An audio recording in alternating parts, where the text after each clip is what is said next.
Well, protesters first started taking it to the streets, and now they're taking down statues. Tonight, worldwide fallout from the police killing of George Floyd keeps growing. Historic monuments are being toppled because of their racist roots. CBN national security correspondent Eric Phillips joins us with this story. Eric? Well, Jenna and John, here in the Richmond, Virginia area, Governor Ralph Northam has directed workers to take down the state-owned Robert E. Lee Monument. But protesters have been taking matters into their own hands, taking down other statues, including a major symbol of the Civil War just last night along Richmond's Monument Avenue. A statue of Jefferson Davis, the president of the Confederacy, toppled Wednesday night just before 11 p.m. Young people in particular are starting to stand up and say that we're not going to take this anymore, and I think it's awesome, and it's going to bring a lot of good change. A day before, demonstrators submerged a statue of Christopher Columbus into a lake at Richmond's Bird Park.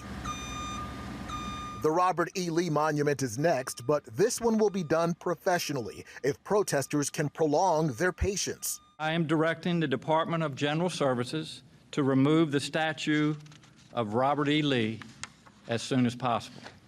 It will go into storage, and we will work with the community to determine its future. In Portsmouth, Virginia, 4 statues that are part of a Confederate monument defaced.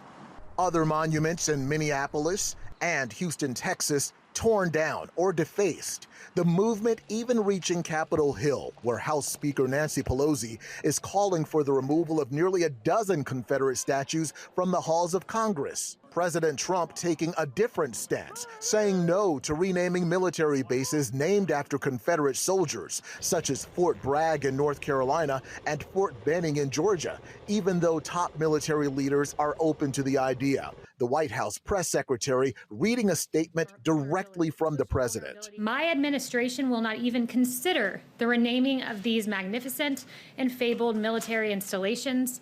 Our history as the greatest nation in the world will not be tampered with.